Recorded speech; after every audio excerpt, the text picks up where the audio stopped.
big buff green woman.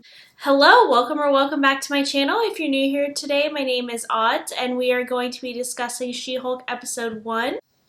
Okay, sorry my cat decided to knock into my tripod, and my mic is very messed up, so it is on a little bit of a weird setup. So, it doesn't matter. Anyway, if you're new here today, I would love for you to subscribe. I do 2 videos a week. Marvel, DC, vlogs, film, books. There's something on this channel for everyone. Sometimes there's makeup, beauty, stuff like that. So be sure to subscribe for more. I will be doing She-Hulk breakdowns for the entirety of the series, which is going to be the stereotypical 6-episode length of time. So we're going to break those down for you weekly. I'm going to break those down for you weekly, so be sure to stay tuned for that. And if you like this video while you're watching, make sure to give it a big old thumbs up. So when the series starts out, it starts with Jen prosecuting Supes. I'm going to call them Supes. It's going to sound like the boys, but what other way to refer to them as? They're not necessarily heroes. So she's prosecuting Supes. Which is interesting because we know later on she's going to be a defense attorney for superheroes and supervillains as well, as she's going to be representing Emil Blonsky, Abomination. So that's interesting to start off with that. Bruce creates this device where he can be human for a specific period of time. It doesn't last very long, as he is Smart Hulk most of the episode and probably will be going forward. Personally, I've realized I don't like Smart Hulk, Smulk, whatever you want to call him. Professor Hulk, I don't love this iteration of the character. I kind of like the separation. And also, I understand, this is the tone of the MCU and that's really the tone of the show, but I don't like how silly Bruce Banner is, considering the fact that he's this genius. And I know, don't get me wrong, geniuses can have a fun side, I guess, but I liked his characterization a little bit better. Even I thought in Ragnarok he was fine when he was Bruce. Versus this, I didn't really love it. And when he's Smart Hulk, I don't love that characterization. But that's just my personal opinion. You can have yours. That's just mine. I've made a note that they're eating Flaming Hot Cheetos with chopsticks because, as all my Oscar Isaac fans out there know, there's this pretty infamous picture of Oscar Isaac eating hot Cheetos with chopsticks. They were chili lime, I believe. He brings this up in one of the interviews that he's done, but I'll pop a picture here because I just feel like it's a fun little nod.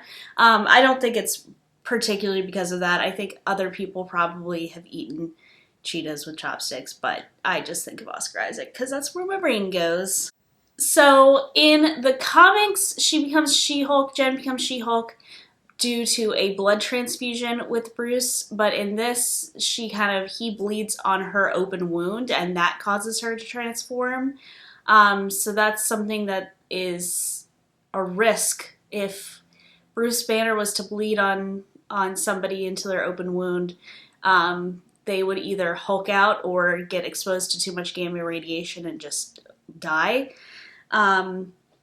He lets her know that she did get a lethal dose of gamma radiation, but because of her genetic makeup and the fact that she's in the same family as Bruce, she can withstand the gamma radiation just like Bruce can.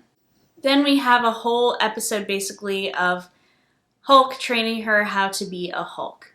So there's a lot of gags in this. There's lots of, it's pretty much just a gag reel of scenes. It's a comedic series, so it's played for laughs. So, but we find out she doesn't want to be a superhero. She just wants to be a lawyer. She wants to do her own thing, which she's definitely going to get to do, but she's still going to have to end up being a superhero as well. there is a fight between Bruce and Jen. Bruce uses the thunderclap, which we haven't seen since the Incredible Hulk film, which Mark Ruffalo was not in. It was Edward Norton. I actually don't think that movie's that bad. I think people just don't like it because it doesn't have Mark Ruffalo in it, and they're like, well, it can't be in the continuity then because it's a different actor. I don't think that movie's that bad. I will say that. But it could be because I love Betty Ross. But yeah, you know, maybe we'll get her as a Red She-Hulk. Maybe. We'll see if Liv Tyler will come back for that. But she attempts to thunderclap, doesn't go well, but then she kind of does it repeatedly and is able to kind of throw him off balance. She breaks the fourth wall twice in this. I think the second time is used really well because it's in the middle of the scene and she turns to the camera and talks, and then Bruce is like, who are you talking to? He doesn't say that, but he like looks at like, who are you talking to? And I think it plays really well. I'm excited to see more fourth wall breaks and how the different characters around her interact to the fourth wall breaking. She ends up going back to see, I guess, yeah, she lives in New York. So she ends up going back to New York and goes back to her court. We're back at the beginning. We find out at the beginning that she's like telling it from a flashback sort of sense. So we're go back to the present day where she's giving her closing argument when Titania arrives and starts messing stuff up. So Jen hulks out, and that is the end of the episode when she transforms back into herself and is like, I'm ready to get the closing argument. And then we do have a post-credit scene, which is going to be on every single episode of this series, because Jen is obsessed with finding out the fact that Steve Rogers has sex and has had sex before and is not a virgin. Bruce reveals that to her after she had like egged on the fact that, he's a virgin, blah, blah, blah. And Bruce reveals that he slept with somebody on the USO tour. Now, funny enough, the USO tour, the woman that everyone thinks that it is somebody who's confirmed to be Peter Quill's grandmother. So that is really interesting there. I think it's just, they cast that actress to play two roles in the MCU and then just retconned and said that she was Peter Quill's grandmother. So that would be really interesting if that was the case. Yeah, Steve Rogers and Peter Quill's grandmother. Interesting stuff. Yeah, so overall, my reactions of the episode, I enjoyed the tone of it a lot. I enjoyed Tatiana's performance. I thought it was very great. Like I said, I didn't love the characterization of Smart Hulk. It's not something I've loved since they introduced him in Endgame, but I digress. I love the Hulk, so it's a little bit like retching because I love Bruce Banner a lot. So it's a little bit like, don't like to see it. A lot of people who are comic book fans can understand and relate that they don't like to see this specific MCU adaptation of their favorite characters. So I can definitely relate to that. Jen, overall, listen, I don't think the CGI is fantastic for She-Hulk, but I don't think it's really that bad. Like, once you're watching it, it's not something that you're, like, taken out of the episode while you're trying to watch it. Like, you're taken out of the moment. But the only thing I have is I wish her hair was curly. Like, that's a very minor thing. And, I mean, I wish she was more buff. Because buff women, big buff green women. But I understand they went with a different character model for that. It is what it is.